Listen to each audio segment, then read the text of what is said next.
Well, good morning, everybody. I see a lot of people have already found the chat. I just want to do a short sound check. So if just a few people can say if they can hear us well. In the chat. In the chat, obviously. In the chat, obviously. Okay, excellent. Then we just go ahead. Well, welcome again to this webinar on driving growth with innovation, with a specific attention on innovation strategy. Last year, some of you may remember, we had a series of webinars focusing on the innovation challenges that companies face, highlighting the various stages of innovation. We have lots of practical tools around that. This webinar is the first in a new series of 4, in which we address several key innovation topics more in depth. And as said, today we will focus on innovation strategy. The next webinars, by the way, will be on portfolio management, the organization of innovation, how do you organize innovation, and then innovation culture and leadership. At the end of the webinar, you can sign up for the upcoming webinar on portfolio management. Yeah. And just looking at the number of participants in today's webinar, this is a very topical issue. We feel that innovation really is a key element in your growth mix, as it is a really sustainable source for future growth. Obviously, you can work harder, do more, and engage in M&A, but really developing your innovation muscle is key to driving sustainable growth. And so what we see in practice is we see mainly 2 types of innovators, and this is a picture we borrowed from our old colleague Gijs. So thank you, Gijs. So if when you see companies going sort of through their growth phase, we see the ones who are active innovators who are sort of pushing the growth cycle, and we see reactive innovators who are more much sort of forced to innovate. And both have challenges, right? So the ones who want to innovate, they everything's going well. You might even ask within your organization, why should you innovate at all? Resources are abundant. But the other type of innovators, the reactive ones, they also face challenges because they're really forced to innovate or otherwise face decline. And there obviously resources are tight and they have very little time, and so they're the chances of being successful at innovation in that sense are actually quite low. So as Mark said, last year in our first series of webinars, we focused on the 3 innovation challenges that many organizations face. So obviously the first one is the ideation challenge. So how do you spot and create innovation opportunities? How do you balance that for the short and long run? How do you select the most promising ones? And then the second challenge being the sort of the validation challenge, as we call it, which is basically how do I assess the true potential of innovation, and how do I avoid sort of unjust investments? And the third one revolves around the scale-up challenge. So I've got some good ideas. They've been validated. How do I sort of create a sustainable business out of that? These webinars are all available at our website for download and viewing on demand, if you will. And obviously, they've been well documented in our playbook, which I think has been downloaded now over 3,000 times. So that's we're quite happy with that, and we're working on an update. And we're working on an update, and so keep your eye open on our messaging around that. But anyway, if you have any questions about those previous webinars or the playbook, just drop us a line. Well, as said, we are going to focus basically on what kind of defines best-in-class innovators. Well, first of all, you have to manage or master those challenges Matthijs just outlined. But based on the research we have done, we see a couple of characteristics of what we call best-in-class innovators. And first of all, they have a well-defined innovation strategy and roadmap. And I will get back to that also with some data on that later on. Secondly, they are capable of managing their project or their innovation portfolio very effectively and professionally, which, by the way, is almost demanding a well-defined innovation strategy, because otherwise you just don't know where you're going. Thirdly, they have truly embedded innovation in their organization. And I think that's quite often we see that, we appoint an innovation manager and then innovation is his or her job and everybody else can just focus on the operational business. Well, we can already predict you that's not going to be very successful. And the third webinar is going to address that topic in particular. And then lastly, they continuously develop their innovation competence, but also the culture and leadership. And by the way, leadership is one of the key differentiating factors between the high performers and the low performers in our benchmark. Having said that, just a quick introduction of ourselves. Some of you have, I think, met us already in these webinars, so sorry for the repetition. My name is Mark Dauma. I'm partner co-founder of RevelX. Next to me is my colleague partner, Matthijs Rosman. He sits next to me. We will be your host for this webinar. And as always, we have our commercial chief, Rob Nouwens, behind the controls. I think everybody has received his emails. And Rob, as always, is going to make sure that things run smoothly from a technological point of view. Trusty tech support. Yeah, exactly. But he has a lot more competence than just that. Well, just shortly about RevelX, we're a boutique consultancy. We help our clients to realize growth through innovation. We work for large corporates as well as smaller scale-ups. We work for what the guys call the reactive ones, as well as the ones that are very proactive with innovation. And well, we work in a wide range of industries. Looking at today's webinar, three main topics. First of all, what is an innovation strategy and how does that differ from your regular business strategies? Quite a lot of questions we get around that when working for our customers. How do you develop a good innovation strategy? And thirdly, how do you build a portfolio of projects that will actually deliver your strategy? Because having a strategy, well, that's all nice and fine, but in the end, it's all about the execution. Well, Yeah, and as we're sort of going through this webinar, we would really like to keep this interactive. So we see that many people have found the chat function, so that's good. If you have any questions, just put them in the chat. We'll keep an eye on them, and if we can, we can address them immediately. If not, then Rob will save them for the Q&A at the end. But please use the chat. Please, keep this interactive. Your questions also help probably some of the other people in the webinar. So let's do that. We also have some polls prepared for this webinar, just to keep the engagement high, and also we want to ask you some questions around these topics. So I think we're just going to go into the first poll for this morning, and we're really curious to learn from you guys, the audience. Does your organization have a solid innovation strategy in place? And if you don't, if you're an advisor or a consultant to an organization at the moment, please take that client or that organization in mind. So again, on the screen you'll see the poll. First option did not cross my mind. We're having the wrong poll. I think we're having the wrong poll here, Rob. Okay. Oh, yeah, there we go, Rob. Sorry. Yeah, Rob is going to change the poll. Sorry for the guys, but we'll get back to the other one later on. So these are the right answers. Okay. Sort of. Actually, we do. I'm afraid, well, did not cross my mind. Well, luckily, so far, nobody answered did not cross my mind. So I think that's pretty good news. Yeah. And so interested in learning what sort of means. So if you want to comment in the chat, if you answered sort of, then and maybe also your follow-up questions, then they'll be interesting to learn. So I think we have around 20% of the people who say, well, actually we do. About half of the people say, well, sort of, which is, well, let's take it positive, at least that, you've been thinking about an innovation strategy, and hopefully we will give you practical guidelines or tools today to come from sort of to actually we do. So it's actually, I think, a good starting point to build on. Yeah. And the ones who say, well, I'm afraid we do not, well, you're here. So I think you're aware of the fact that it might be good to have an innovation strategy. It resonated at some point. Exactly. So there we go. Well, to get to that issue, we've introduced the Innovation Readiness Benchmark in 2018. And at this point, more than 350 companies have already participated in the benchmark. Large corporates to scale-ups and startups. And it's basically an online self-assessment around 7 innovation best practice areas. And innovation strategy is one of them.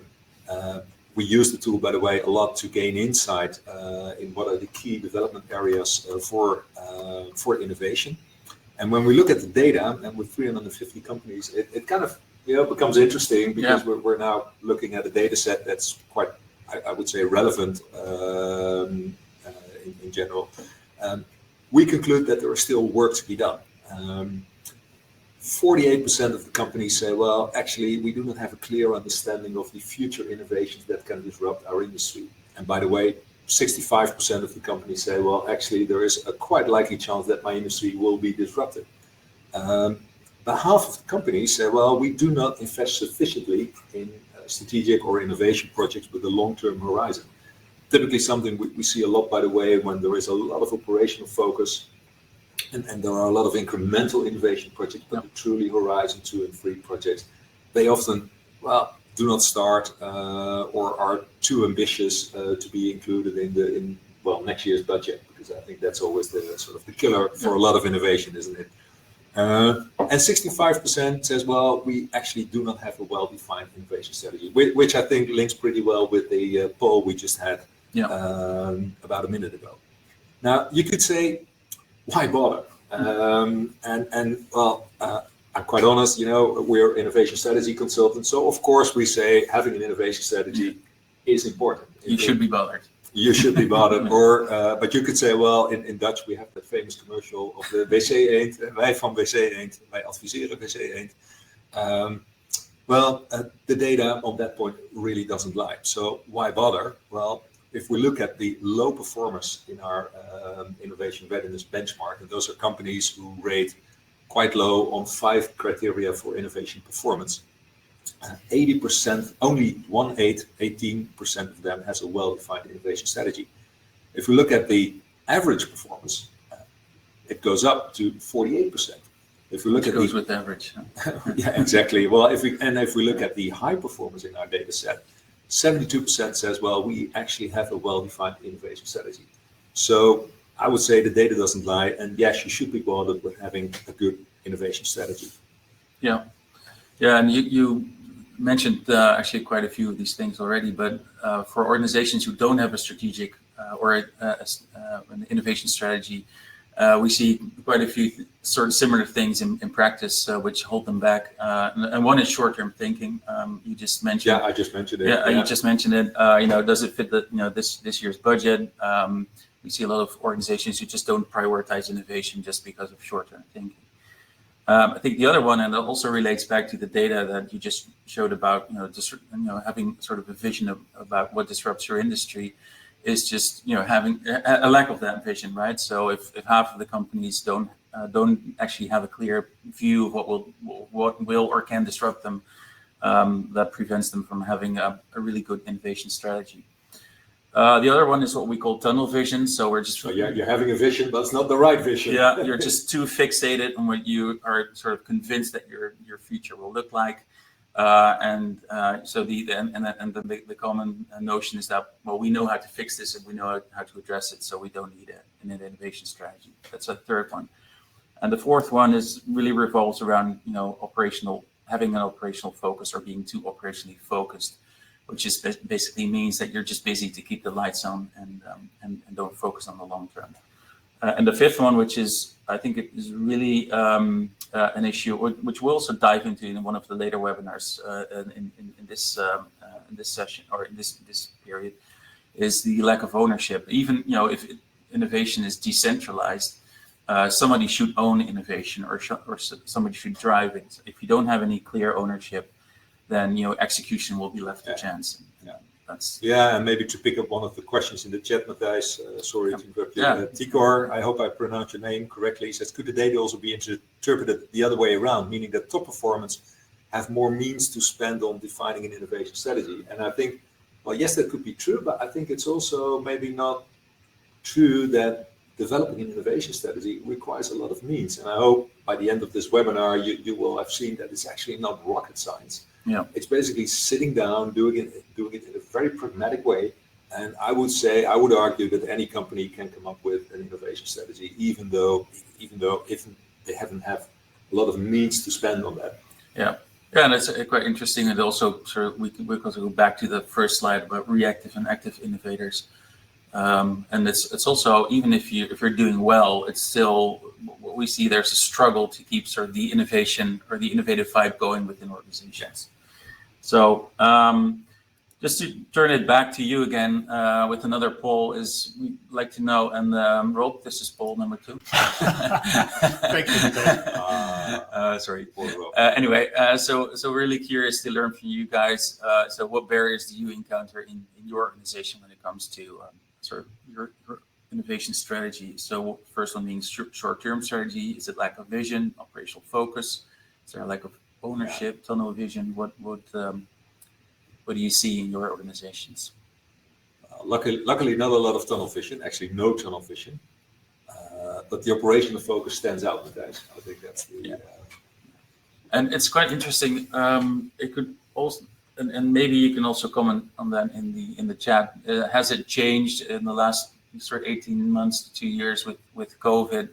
That organizations are more concerned with keeping the lights on rather than a long-term strategy? Well, actually, we've seen it with our customers that when COVID hit, there was like, okay, we have now serious issues to face, and we need to tackle all the operational challenges.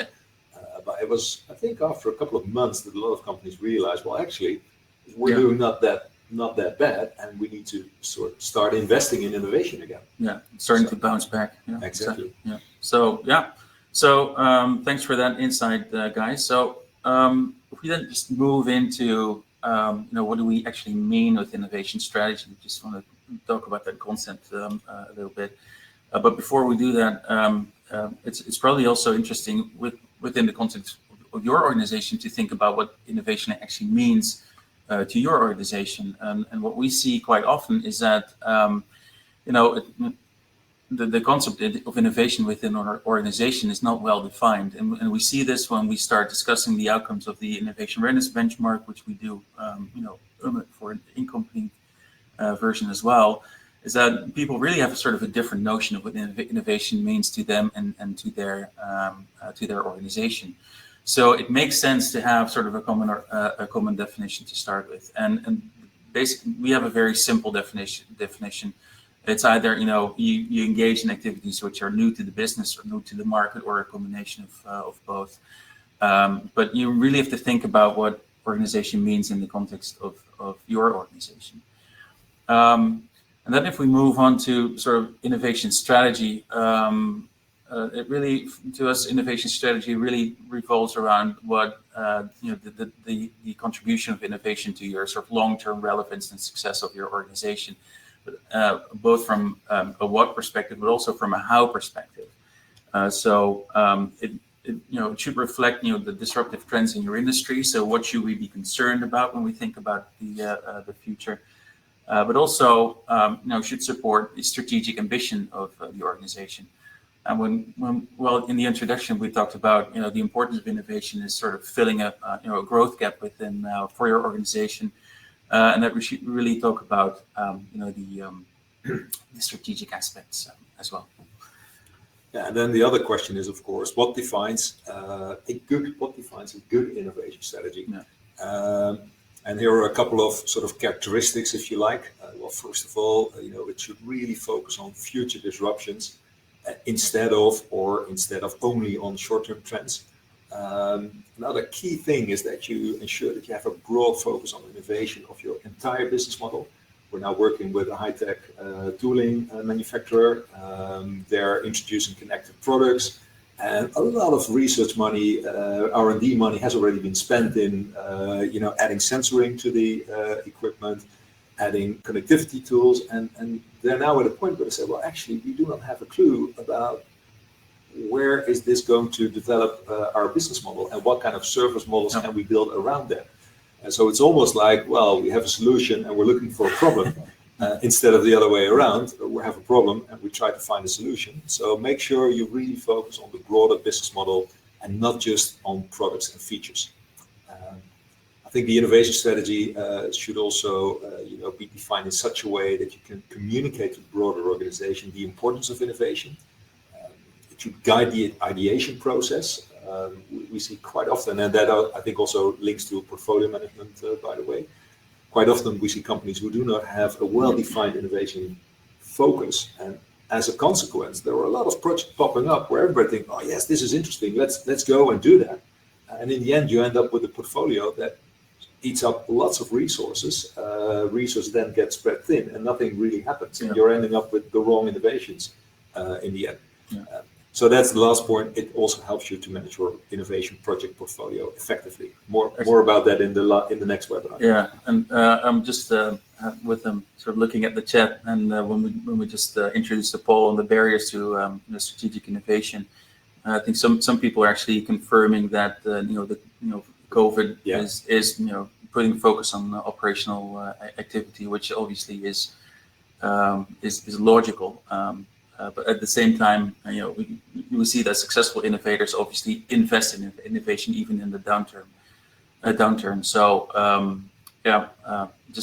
if you're in a situation where COVID reigns, see if you can have that sort of strategic discussion within your organization, your management team and leadership, just to focus on that. Yeah, and without mentioning the name, one of our clients is still down, I think, to 40% of their initial business volume as a result of COVID. Yeah. And they have engaged with us recently because they see, well, the only way to get out of this is to start innovating. Yeah. So despite the fact that they have lost 60% of their volume, which is huge, they're still spending money on developing an innovation strategy and an innovation competence. One interesting remark that just before moving is working from home due to COVID kills interaction and the real interaction necessary for innovation. Actually, we run innovation sessions fully online. So if you're interested in how we do that, just we can give you some practical tips. Just briefly on a question we get quite often: what's then the difference between your regular business strategy and your innovation strategy? And we've just highlighted a couple of things. Well, first of all, your business strategy that really defines the overarching strategic ambition of your business that often deals with entering new markets, the growth targets that you're going to set. And the innovation strategy, let's be real, it's supportive to that, and it's actually it should be a part of your overall strategy. But because it's such an important topic, we feel that you should address it separately. But it should be linked. It definitely should be linked, and more than that, it should fully support the business strategy. If you look at business strategy, typically that has a 3 to 5 year horizon. We often work with 3 because 5 years down the road for a business strategy, that's already a lot. Yeah. But the innovation strategy, that should really look further into the future and look at the disruptive innovations that can hit your industry. Business strategy really focuses on growth targets, turnover, in terms of turnover and profitability. Your innovation strategy should really focus on the business model transformations that are needed for that. Business strategy focus on growth engines. Where are you going to realize the growth? And what are the propositions that are going to deliver that? And the innovation strategy should actually focus on how you're going to develop those propositions and innovate those propositions to deliver the future growth. And we see, generally business strategy that translates into commercial and organizational and operational action plans, whereas the innovation strategy in the end translates into a roadmap of strategic projects. And well, as I said before, this is not about investing a lot of money in developing your strategy, of pouring in a lot of resource. We think you should always be pragmatic. And in the end, it's all about making choices. Yeah, and I think we stress the importance of innovation and having an innovation strategy enough, I guess, and also the fact that you should be pragmatic in that sense.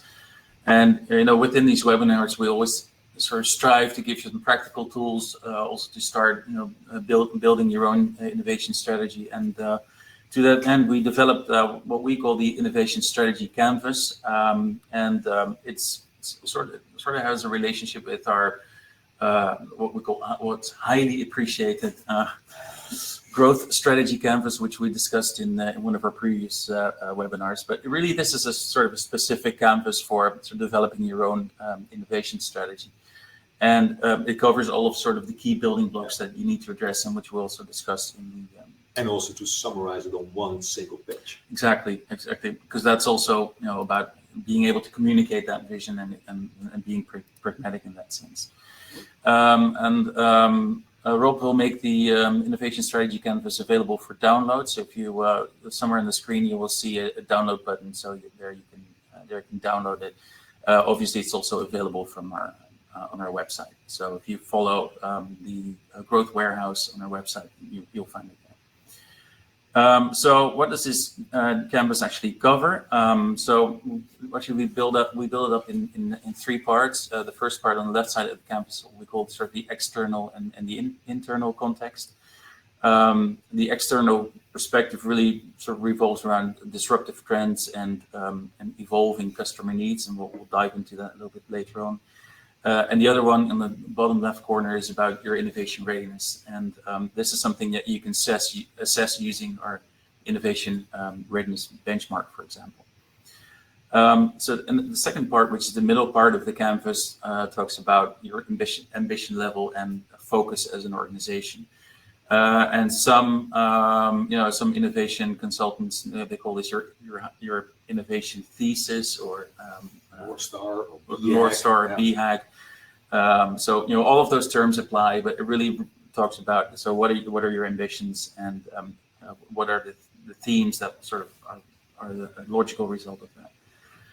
And then the right part of the canvas addresses the make it happen of your innovation strategy. So what enablers do you need within your organization to drive your innovation process within the business?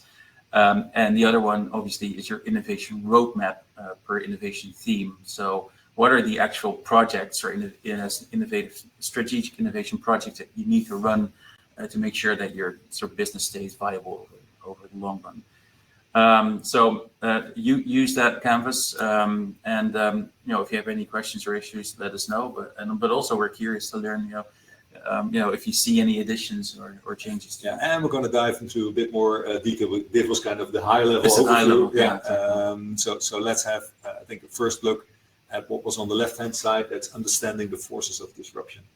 Now, that in itself is a topic that we can spend hours on. Actually, we did in the past with our previous webinar on disruption, and we'll make that available later on. But in the end, I think it all starts with having a good understanding, a good view of what is actually going to disrupt your business. Our benchmark data show that 50% of the companies does have a good view of that. And out of these, 60% of the company think in the end disruption is inevitable. Well, there are a couple of sort of forces for disruption, and we've grouped them into, on the one hand, industry characteristics, and on the other hand, technology developments. If we look at, I'm sorry, that was too fast, Matthijs. If we just look at the industry characteristics, well, we can name a few. We quite often see industry which have underutilized assets. There is a lack of transparency or price transparency, or where there are industries which are unable to solve customer pains effectively. And then quite often you see new entrants coming in who say, well, actually, I do have a solution for that. Yeah. And look what's happening, for example, in the whole retail business now. Yeah. You can argue, do we really need, groceries to be delivered at our home in 5 minutes time? Well, personally, I don't, but there are a lot of people who actually need that. And Jumbo has recently entered a cooperation, one of the new platforms, because they feel gorillas. With gorillas, if they don't pick up on the trend, they're going to be left out of that new development. Yeah, and I think the other one about addressing customer pains, I think you see that in for the financial services, right? Insurance companies. You see a lot of startups who are trying to make that process of getting insurance for something a lot easier. A company called Lemonade is really good at this. So it's going on. Yeah. Then the other one is technology, and we see many industries that are now being redefined. For example, by the Internet of Things, although a lot of companies are still struggling to define a profitable business model around that. That's the example, and I just can't mention the name for obvious reasons. Yeah. But I think it's a very interesting development. Everybody feels that there's something to it. It's going to change, but how to build a profitable business model around it, because there are a lot of services being developed that in the end are quite nice, but still not profitable. And there are, examples like sustainable development, non-fossil energy solutions now being reshaped. So there are a lot of trends that we can actually, use to define the future innovation portfolio. That can be around robotics, digitization. You can think of artificial intelligence. That's another one, often in combination with IoT. That's going to change a lot. Again, as I said, we have a dedicated webinar on disruption, can also be viewed on demand on our site. And Rob, will you make the download available? Yes. Yeah, so we're going to make the download available as well. Yeah. Well, just as a practical example, and as I said, we like to give examples in our webinars, but this topic in particular is kind of hard because then you really need to give more insights into the innovation strategy of our customers, which, well, we're bound to confidentiality in the end. But we thought it might be good just to illustrate some of this by looking at what's happening in urban mobility. And we have quite a few customers working in that space, and they are confronted with three sort of reinforcing mega trends. The one being urbanization, so people are moving to the cities. The second one is the whole sustainability development. And the other one is digitalization. And those trends will fundamentally reshape the way we live and the way we move around in urban areas. And already today you can see, the impact in Amsterdam and Utrecht with their environmental areas and other international cities as well. And this is impacting many different industries, whether you're a car manufacturer, a retailer, we just discussed that, real estate, logistics, but each industry will be impacted differently. And I think the challenge with the whole innovation strategy is to look at those trends and to sort of interpret what it's going to mean for your organization and your business model. Yeah. And if you look at, for example, if we go back to the innovation strategy canvas, one of the key areas to look at is how these trends will impact future customer needs. Just to give you two examples, we obviously work with a lot of different companies.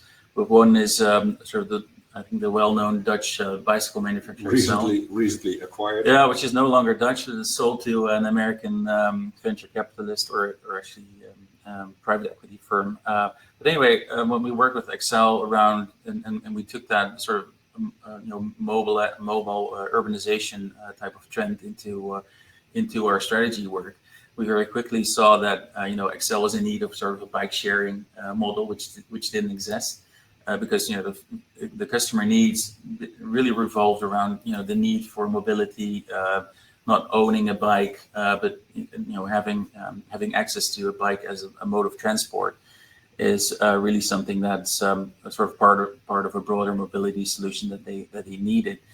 And then if you look at the other clients, SPIE, which is a large engineering company, large international engineering company, they work on smart city solutions and but the same trends, exactly. Translated for them in a different way. Exactly, the same trend. And their clients being sort of municipalities or local government, they really are in need of smart technology solutions to sort of alleviate congestion issues or address air quality and safety issues. So and that's also something that we're working on. So again, like Mark said, it's same trend, but has a different impact. So it's key to have a look at how these bigger trends impact your future customer needs and how you should address those. Now, and moving on to the sort of second part of the growth strategy campus, it really revolves around, let's say, your organizational readiness for innovation. And I mentioned it before. You can measure that using our innovation readiness benchmark. And for many companies, this is a very efficient tool, right, to assess where you are in terms of innovation. But also, it's also a good fire starter within your organization, as I mentioned in the introduction.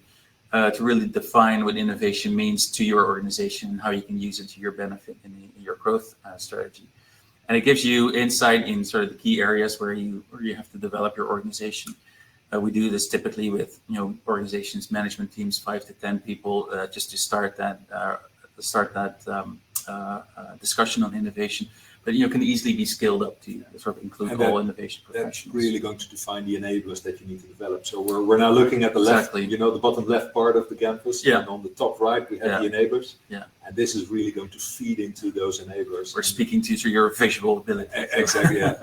Well, most people have downloaded the canvas, so you can have a look at it. Yeah. So if you have that, so we're in another screen. That's what we're talking about. And then moving on to that that's the middle part of the canvas. We just explained that that's about the ambition level for your organization, and really stretching the innovation ambition for your organization means that you have a sort of a clear view of where what is your BHAG or your big, hairy, audacious goal. What is the aspirational level that you want to acquire or attain with innovation. And this is really where sort of your innovation strategy or the need for innovation is rooted, right? So it really ensures how your innovation will be ready for the future. And if you think about your organization in these terms, it really should stretch your mind about how you should challenge the status quo as an organization. Yeah, and I think when doing that, I think it's all about being bold and brave, being audacious, because. And let's take a look at the urban mobility example again. And let's say you're a bike manufacturer and you've been making bikes for many, many years. And I think the challenge was to make a slightly better bike every year. But if we now look at what's going on in the whole urban mobility segment, making better bikes, well, that's obviously important, but it's probably not going to cut it as your innovation ambition. Mm-hmm. And we've seen different companies reacting differently to that. I've been working with a more kind of scale-up company who said, well, actually, we have a fundamental new bike design that is really geared towards urban mobility, with a fundamentally different manufacturing philosophy, more based on automotive principles. And well, they're now in the process of sort of refining the development, and they really think it can be a game changer in the industry. On the other end, we had, when you look at POM, one of our, I think, famous Dutch companies, we did not work with them in the bike area, by the way. I think it's just public knowledge. We know they're a leading bike and automotive player. They own Geselle, Audi, Volkswagen dealerships, but they also own Greenwheels, and they're now bringing that together in a fully integrated mobility service proposition. And then we have Axel again. They recently acquired Philosophy, which is specialized in e-cargo bikes, or bakfietsen, as we call them in Dutch. As a part of their innovation strategy around urban mobility. Yeah. And then finally, we have a company like Shimano, who's more in the parts, bike parts and components. And they're really focusing on service utility bikes, and they advise local municipalities on the role of bikes in urban mobility. So here you have different companies framing or defining different innovation ambitions. And I think each in their own right is quite audacious, if you like, because it's going to lead to a fundamental change of the business model. And I think that's exactly what you should be looking at or looking for when defining your innovation ambition. What is going to fundamentally change my business model in the future? Well, that kind of brings us to the topic of creating your own disruptor. Briefly on that, it's a bit of a commercial break, I'm afraid, this, Matthijs. But a great way to do that and to prevent your business from becoming a dodo. That's Matthijs' famous animal. We all know it, the bird that got extinct a couple of ages ago. But the disruptor game we developed is like a 1 or 2 day gamified workshop where you can challenge your team to create the ultimate disruptor for your own business, starting with a blank sheet of paper. We've done that for Van der Landen. You've been involved with them. Yep. They're the world leader in baggage handling systems. Everything that happens with your suitcase. Your luggage. Your luggage, when you place it on the belt, that's being handled by Van der Landen. And out of that disruptor workshop came a fundamental new system with with automated guided vehicles. Actually, conveyor-less. Conveyor-less, exactly. Instead of conveyors. And well, that's quite disruptive when your core business is building large conveyor systems. And one of our other clients, we mentioned them in our previous webinars as well. They have successfully launched the Climate at Home proposition. And in doing so, and that is also coming from one of those disruptor games, that they move away from being a mere OEM supplier to actually with transactional sales to a heating as a service proposition with recurring revenues. And actually, the Von der Lande case has been explained in our ideation webinar. Exactly. So if you're interested in learning more about that case, then this. Yeah. So, and then I think the common denominator is do not become a dodo, Matthijs. Yep. Well, then once you've defined that ambition, I think that a very important step to make is defining or selecting your innovation themes, because they are going to focus your innovation efforts. And there is not a cookbook recipe for that. The only thing you can do is look at all those trends that we've discussed before, and then select those trends that will have the biggest impact on your future business. And well, on the sheet we see a couple of examples of themes that are used quite a lot by our customers. That can either be servitization. We see quite a few companies focusing their innovation efforts on sustainability.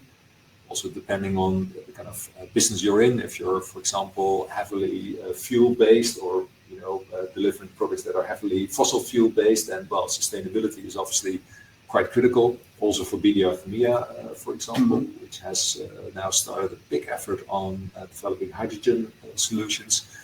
But digitization, IoT, robotics, artificial intelligence, cybersecurity, there are a range of themes that you can focus on. But we always say, let's make sure we have three, might be a bit too narrow, but not more than 5 themes. A select number. Yeah. As, a defined, a restricted number, and then start building your innovation roadmap around that. Yeah. Yeah, and that really brings us indeed to the innovation roadmap. So once you have your themes defined, you then have to define, so what are the key projects that shape our future or shape our future growth plan. And actually the goal is, well, this is simply is to just identify those projects that are needed to realize growth. And so the first step obviously is to look at what's already ongoing within the organization. How does that fit for your strategic growth ambition? And to what extent are they actually innovative projects that you have to push? You're sort of bound to find projects which do not fit that definition, and you also find some gaps and white spots with your current innovation funnel. So that's typically a mix of projects that are either sort of not sufficiently covering a theme, or they're either too short, have a too short horizon, so they're not horizon 2, 3 organized. So it's really about create focus and filling the gaps. Creating the focus is sometimes more difficult than it seems, because it also means that you have to kill off some darlings. But we find in practice that creating focus it really helps if you have sort of a well-defined metric around what helps you drive your innovation strategy. And if we go back to the Innovation Readiness Benchmark and our data is that we see that only 33% of the companies really monitor the innovation, or actually the performance of innovation projects on well-defined metrics. And even in the face of 72% of them having a well-defined innovation strategy. So even if you have a strategy, you then have to sort of go sort of full circle in defining what kind of projects will help you realize that strategy. On the other hand, 2/3 of the companies who do not measure or to monitor their projects against well-defined metrics, 70% do not have a well-defined innovation strategy. So there's a clear link between those two. So again, filling the gaps is about seeing what themes are not covered and at this point in your strategy process, or not covered enough, or don't sort of address the relevant horizon you're looking at. And you could say that the good news is now you at least have identified those gaps. You know where you're not able to at least attain your strategic goals. And if you struggle to find those projects which are sort of representing those gaps, it's a really good idea just to use your organization, or actually use ideation sessions within your organization to start thinking about, so how are we going to fill those gaps? And the disruptor you just mentioned obviously is a good way of doing that. And this is not a one-time thing, right? So you should update your innovation portfolio as it goes along. So that's about sort of the what element of the innovation strategy canvas, and the how is really talks about, so how do we develop the innovative muscle within our organization to sort of create those conditions for innovation. And we've grouped them in sort of 5 big buckets.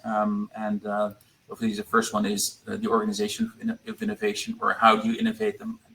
Somewhere in the comments I saw somebody talking about in an innovation studio, for example. Well, that's a great example if it fits your company and purposes. The other one is portfolio management.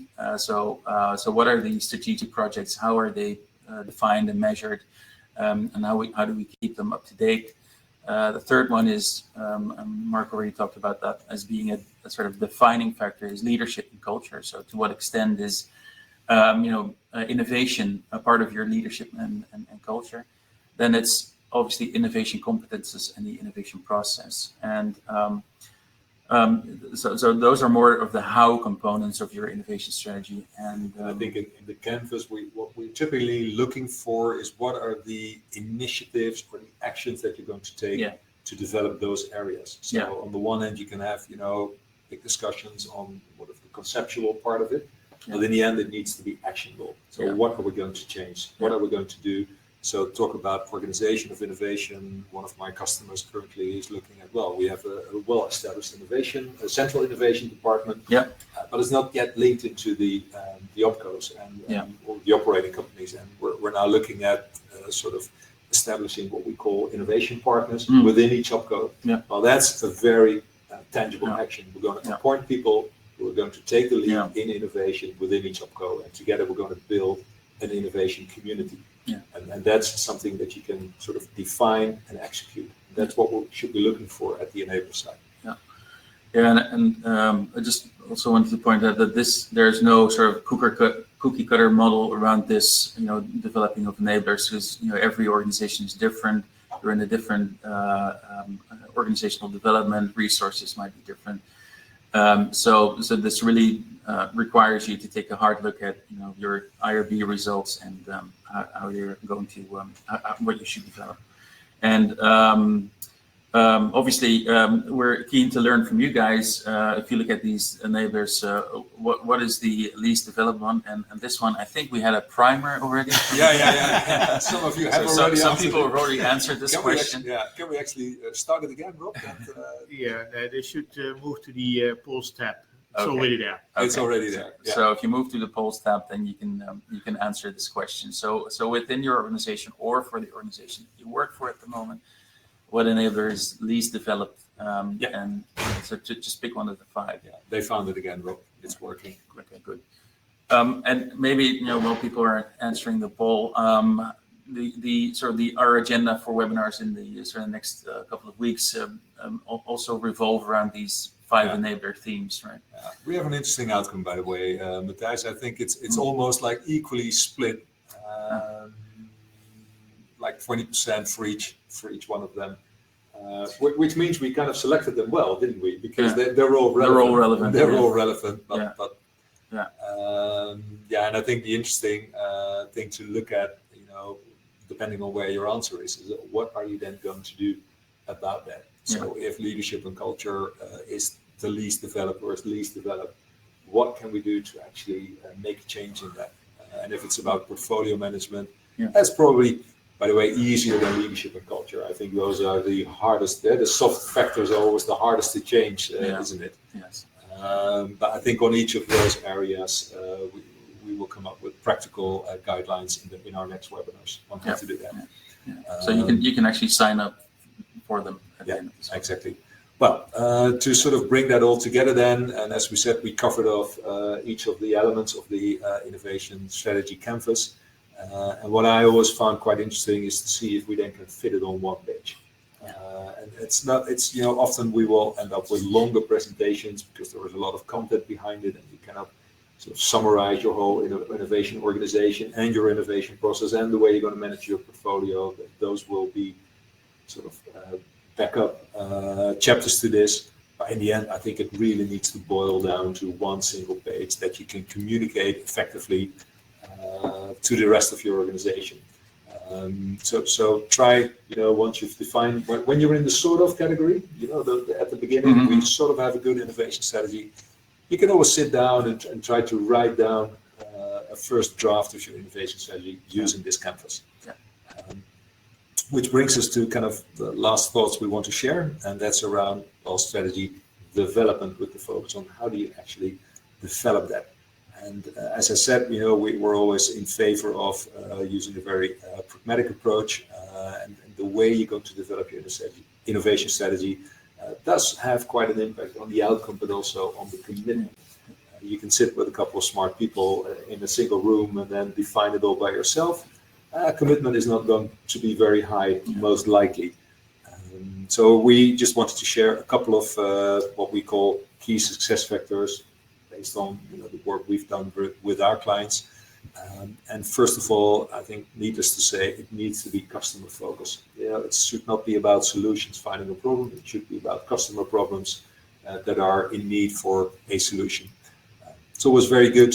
That's about the tunnel vision part, to challenge the dominant myths and beliefs, and to avoid what we call the hippo syndrome, which is the highest paid person's opinion.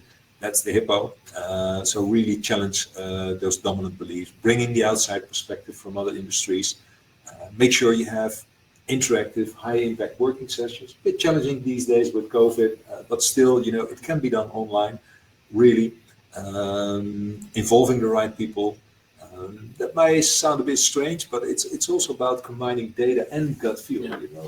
We always are in favor of letting the data speak for itself, but sometimes you have to go by your gut feel, and because there is no data available. And then it's also about being entrepreneurial, having a vision, and trusting your gut. Taking a calculated risk. Taking a calculated risk, which I think Matthijs brings us to the next part, which is make sure you do validate your risk list assumptions. We quite often see companies say, wow, this is going to work. And then you bring it to the market, and some assumptions turn out to be false. And you really need to validate them. We're now working with a company on kind of a sustainable proposition where recycling is a big part of that proposition, but recycling needs a cooperation from their retail channel. And we're talking about bulky products that need to be compressed. So we're not quite sure whether the retailers are going to like that a lot. Because it's taking up space. So we're actually, last week, we sent out the validation questions to their salespeople. And they're now reaching out to their customers, hey guys, if we're going to develop this, are you willing to cooperate? Because if not, we can just start developing. We can just stop developing it. There's no point. And make sure you have actionable outcomes. Yep. So I think that brings us to the end of this webinar. If you made it this far, at least you now have the tools to develop an actionable innovation strategy, which will bring you at a sort of crucial starting point for it. So then the next phase within your company, I think we mentioned a couple times before, we have some helpful resources for you available on our website. We've got our book there, which is here on the table. You can take part in the Innovation Readiness Benchmark, download the playbook. And also visit our growth warehouse for more tools and inspiration, and we keep updating that section of our website. So keep a close eye on that. We will now make available the download of this webinar, so you have the slides, or at least part of the slides that we presented today. And also we would like to open up the sign up for our next webinar, which will be around innovation portfolio management. It'll be on Thursday, the 17th of February, which is in 3 weeks. So again, Mark and myself will be presenting or hosting this, and we'll talk about how to say no to 1,000 things. Exactly. No. So that's next. And then we just have, I think we have a couple of minutes left, maybe to address some questions. I think we had too much to tell, so we're a bit short on the Q&A, but there might be some questions. There may be some questions. I think we have two questions, one of Martin and one of myself. Okay. how can you influence the leadership, senior management, to facilitate local innovation? Matthijs, you want to have a go at that one? Yeah, well, that's obviously the risk is to get a quite generic answer to this. But one, if the local leadership is not involved in innovation, then you really have a problem. We always feel, and I think there's also was a comment from Rob that the leadership should always demonstrate, give the right example to develop an attitude. And the role of leadership really is to provide air cover to innovative propositions. I think one of the nice things is if your management or leadership is not involved, and you want to engage in innovation, you're bound to get into some sort of bottom innovation type of situation. And we see oftentimes in these situations, we see people, they go really far out of the box with all these innovative ideas they have, and they're no longer able to connect with their leadership. So I think the invitation to you is to, once you engage, and so start innovating anyway, go out of the box with your innovative solutions, but then present them back in the box or in the context of your organization to then persuade your leadership to adopt it. So that's let's say my best go at this sort of generic question. And then Marcel said, where would you suggest to address the risk appetite with respect to the amount of radical innovation?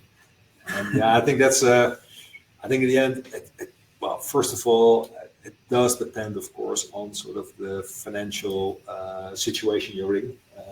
But I think in general, I think it comes back to how big do we think is the opportunity of actually pursuing that, or the other way around, how big is the threat of not doing that? And I think it's either sort of the burning platform or what we call the promised land distinction that you need to make. If you're standing on a burning platform, you can jump to the sea, then you're going to stay alive for another 20 minutes. But if you stay, you're going to burn within the next minute. So that's the kind of choice of the burning platform. And I think if the pressure is high enough, the appetite for more radical innovation will also be higher. Yet on the other end, it can also be the promised land. If there is a lot to be gained being a first mover into a certain area, and I'm working, by the way, for it's a very interesting company. They've been acquired by a large installation company. They're into access security solutions, and they have a very, I would say, innovative, entrepreneurial managing director who basically says, well, this is the way we'll develop the business. And he's basically, charting his own course, starting very ambitious projects, because he kind of feels that if they do that, they can sort of be that first mover in the industry. Yeah. And I think that goes back again to leadership, as Matthijs just said. So people are, we're approaching actually the end of this webinar. People are starting to leave, and we see a lot of compliments. So thank you for that. Thank you for attending this morning. Be there on the 17th of February for our next webinar, and we hope to see you then. Yeah. Have a nice day.